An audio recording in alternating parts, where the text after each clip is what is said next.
नमस्कार साथियों। तो आज है 25 अगस्त 2026। दोस्तों, बाजार की सेंटिमेंट आज शुरू में चाहे जैसा भी रहा, बट क्लोजिंग आज बहुत ही बढ़िया लेवल पे हुआ है, जहां पे निफ्टी 50 के साथ मोस्ट ऑफ द सेक्टर या मोस्ट ऑफ द इंडेक्स कहीं ना कहीं पॉजिटिव में ही क्लोजिंग गया, एक दो के अलावा। एक्सेप्शन हर जगह चलता है। खैर, अभी बात करें ग्लोबल मार्केट की, मूड भी काफी बढ़िया चल रहा है। मतलब एक तरफ जहां पे डॉ जोन्स इंडस्ट्रियल एवरेज की पोजीशन लगभग 2:19 पे, मतलब यूएस की लोकल टाइम के अनुसार 0.20% पॉजिटिव में चल रहा है, बट थोड़ा सा वॉलेटाइल भी है। जैसे कि आप देखिए, शुरू में ओपन हुआ था इतना ऊपर, फिर एकदम से नीचे गिरा, फिर ऊपर पहुंचा, फिर नीचे, फिर ऊपर नीचे करते करते अभी इस पोजीशन को होल्ड कर रहा है, बट स्टिल पॉजिटिव में यार की। ठीक है। अच्छा, दूसरी तरफ आपके नैस्डैक की पोजीशन वो भी पॉजिटिव में है, बट डॉ जोन्स से थोड़ा सा बेटर है इसलिए क्योंकि देखिए नैस्डैक कंपोजिट भी आज शुरू में पॉजिटिव में ओपन हुआ था, उसके बाद अब देखिए स्लाइटली डाउनसाइड मूवमेंट दिया, और डाउनसाइड मूवमेंट देने के बाद अभी अगर हम बात करें, थोड़ा फ्लैट मूवमेंट चल रहा है, बट स्टिल 0.41% ऊपर। अब दोस्तों, जैसे कि आपको पता होगा, हमारे जो गिफ्ट निफ्टी की फ्यूचर वो हमेशा फॉलो करते हैं किसको, क्या सिखाया था, डॉ जोन्स को। डॉ जोन्स अभी पॉजिटिव में है, और ये देखिए रियल टाइम डेटा मैं आपको दिखा रहा हूँ, रात 11:34 की अपडेट 24,527 पॉइंट पे चल रहा है आपके गिफ्ट निफ्टी की फ्यूचर, जो कि आज दोपहर को भारतीय बाजार जब बंद हुआ था उस टाइम पे जो गिफ्ट निफ्टी की क्लोजिंग था वहां से 47 पॉइंट ऊपर। तो फिलहाल दोस्तों, माहौल काफी बेटर है पहले से।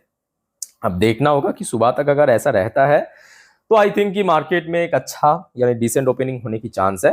सो डोंट वरी, मैं आपको कल सुबह मैं अपने इंस्टाग्राम स्टोरी में दे दूंगा, सिर्फ आप लोग चेक कर लेना गिफ्ट निफ्टी की फ्यूचर। लिंक आपको इस वीडियो के ठीक नीचे डिस्क्रिप्शन बॉक्स में मिल जाएगा।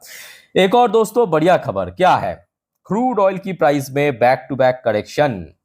सबसे पहले मैं आपको एकदम शुरू से शुरुआत करता हूं। मतलब आज सुबह अगर हम बात करें, आपने ट्रैक किया तो आपको पता होगा $89 पर बैरल पे चल रहा था। फिर दोस्तों शाम के वक्त आ जाइए, मतलब जब मैं दिन की पहली वीडियो रिकॉर्ड कर रहा था तब लगभग $88 पर बैरल पे चल रहा था क्रूड ऑयल। अभी अगर हम बात करें $87 पर बैरल, यानी लगभग 4% के आसपास गिर चुका है। पूरा 4% नहीं, बट 4% के आसपास फिलहाल नीचे आ चुका है। 11:37 की अपडेट। अब जैसे कि आपको पता होगा, क्रूड ऑयल जितना कम होगा, क्रूड ऑयल जितना गिरेगा, उतना ही इंडियन मार्केट में पॉजिटिव इंपैक्ट पड़ेगा, और खास करके बहुत सारे सेक्टर्स के लिए तो बेहतरीन है, जैसे कि OMC sector, oil market company sector, paint sector, commercial vehicles की सेक्टर्स है, टायर ट्यूब सेक्टर। ठीक है।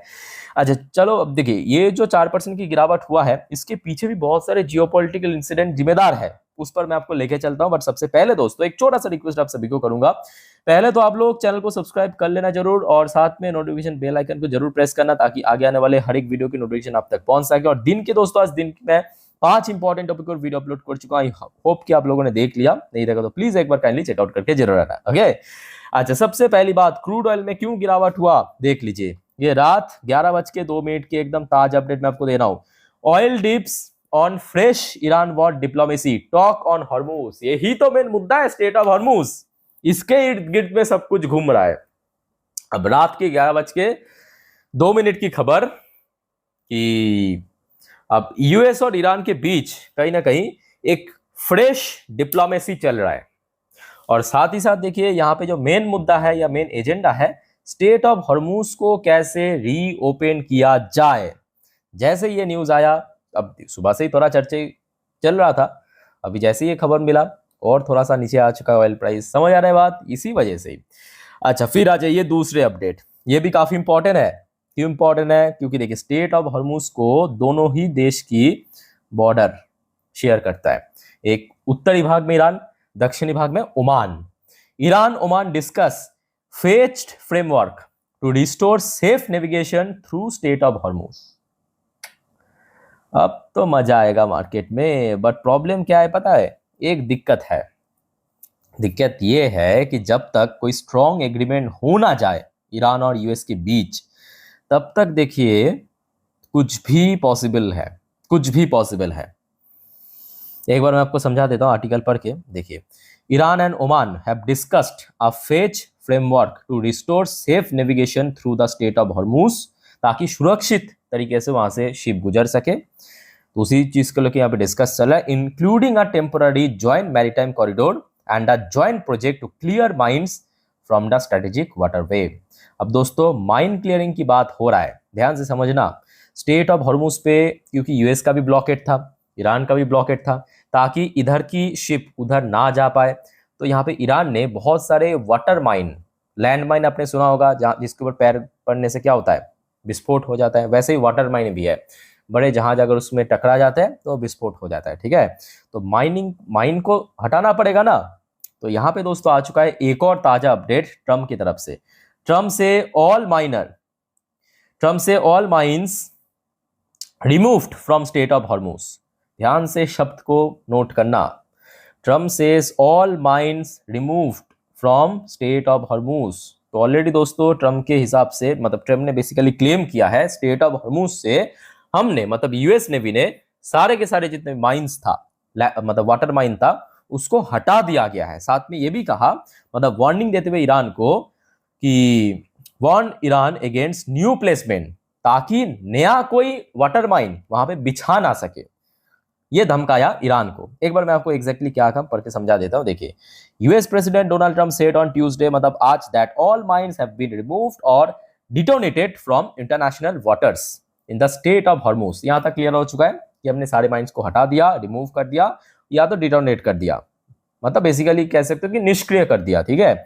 while warning Iran that any attempt to place new mines would trigger an immediate US military response। अगर Iran ने mine बिछाने की कोशिश किया नियर फ्यूचर में, तो उसके परिणाम पे यूएस फिर से रेस्पॉन्स, मतलब मिलिट्री रेस्पॉन्स दे सकता है। ये ट्रम्प की तरफ से कहा गया। तो बेसिकली देखिए, अब मैं कहूँगा माहौल उतना भी बुरा नहीं है, पहले से बेटर है, बट सेम चीज अगेन रिपीट करूंगा, जब तक ना यूएस और ईरान के बीच कोई स्ट्रॉन्ग एग्रीमेंट या डील हो जाए ऑफिशियली, ठीक है, तब तक तो देखिए कोई गारंटी नहीं है, कभी भी कुछ भी हो सकता है, क्योंकि ये सब बात पहले भी काफी बार सुनने को मिला था। बट वही बात है कि टेम्पोररी बेसिस पे चलो ठीक है।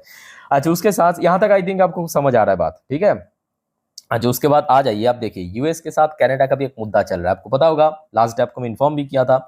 अब ट्रम्प ने क्योंकि कनाडा के ऊपर 50% टैरिफ डाल दिया, कनाडा ने भी उसको काउंटर में यूएस के ऊपर 50% एक्स्ट्रा ड्यूटी ऐड कर दिया, और साथ ही में $5.4 बिलियन पैकेज, जो वर्कर हो गया, फर्म हो गया, उसके ऊपर एक्स्ट्रा चार्जेस डाल दिया। मतलब जो यूएस की कंपनी कनाडा में जाके काम करते हैं उसके ऊपर एक्स्ट्रा टैक्सेस डाल दिया है, ठीक है। तो उधर भी थोड़ा सा मुद्दा चल रहा है। प्रॉब्लम ये है कि देखिए, ट्रम्प, कुछ चीज़ यहाँ पे आपको समझने की आवश्यकता है कि ट्रम्प की जो उल्टा सीधा जियोपॉलिटिकल नीति की वजह से ना, यूएस की जो अलायंस मेंबर है, मतलब फ्रेंड रिलेशन है यूएस की व्यू से, जैसे कि कनाडा, नीचे मैक्सिको, उधर आपकी इजराइल, यूरोपियन यूनियन, टोटली वो आज की डेट में कहीं ना कहीं यूएस के अगेंस्ट में हो चुका है, जो कि यूएस की इतिहास में आई थिंक कि बहुत ही रेयर केस में ऐसे देखने को मिला है।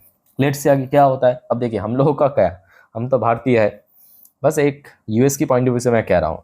अच्छा, उसके साथ साथ आप आ जाइए एक और इम्पॉर्टेंट रिपोर्ट कि देखिए, Indian export face little risk from tougher US sanction on Iran. But अगर ऐसा हुआ तो मतलब जो यूएस बार बार धमकियां दे रहा है कि ईरान के ऊपर हम और ज़्यादा टफर सैंक्शन इम्पोज करेंगे, उसमें भारत की एक्सपोर्ट जो है उसमें थोड़ा सा प्रभावित हो सकता है। किस प्रकार की हो सकता है, क्योंकि आपको पता होगा ईरान की जो चाबार पोर्ट या उसके बगल में और भी कुछ पोर्ट है जो भारत एक्चुअली यूज़ करता है, भारत मतलब भारत की कंपनी यूज़ करते हैं, जो आपके मिडिल एशिया हो गया, यूरोप हो गया, उधर एक्सपोर्ट के लिए, मतलब सामान भेजने के लिए। तो अगर सैंक्शन इम्पोज किया, ऑब्वियसली बात है वो सब पोर्ट बंद हो जाएगा, ठीक है, उस तो ऑब्वियसली और घूम के जाना पड़ेगा, तो भारत के एक्सपोर्ट में इम्पैक्ट पड़ेगा। बट ये मैं कहूँगा बात की बात है, जब यूएस अगर कोई बहुत बड़ा सैंक्शन इम्पोज किया, तो जब तक नहीं करा तो चिंता करने की बात नहीं है। अच्छा, एक और दोस्तों इंपॉर्टेंट अपडेट ले लीजिए, नेक्स्ट वीक में भारत में एससीओ समिट होने वाला है। क्या होने वाला है? एससीओ समिट होने वाला है नेक्स्ट वीक में। सुनने को आ रहा है उस एससीओ समिट में व्लादिमीर पुतिन और भारत की प्रधानमंत्री मोदी जी की एक और मीटिंग हो सकता है। चलो, बहुत बढ़िया। इस मीटिंग की दोस्तों आउटकम बहुत इंपॉर्टेंट है, चाहे रशिया की व्यू से चाहे भारत की व्यू से, क्योंकि मेन मुद्दा है क्रूड ऑयल। और आज दोस्तों भारत जो है रशिया से सबसे ज्यादा क्रूड ऑयल खरीदने वाली देश बन चुका है, ठीक है।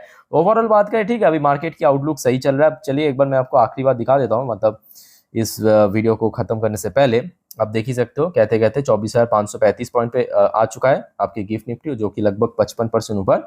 और डॉ जोन्स की पोजीशन भी स्टेबल है, मतलब पॉजिटिव में ही तो है। नैस्डैक भी पॉजिटिव में चल रहा है। तो आशा रखता हूँ अगर कल सुबह तक ऐसा ही कंटिन्यू हो गया तो मार्केट में एक डिसेंट ओपनिंग हो सकता है। ओपनिंग होने के बाद किस तरह मूव करेगा वो बात की बात है, वो बाद में देखा जाएगा। सुबह दोस्तों मैं आपको मेरे इंस्टाग्राम स्टोरी में दे दूंगा गिफ्ट निफ्टी की फ्यूचर, आप लोग जरूर देख लेना, लिंक आपको नीचे मिल जाएगा। और चैनल को दोस्तों काइंडली सब्सक्राइब करके रखना अगर आपने अभी तक नहीं किया तो। फिलहाल वाइंड अप करता हूँ, टेक केयर, बाय बाय, जय हिंद।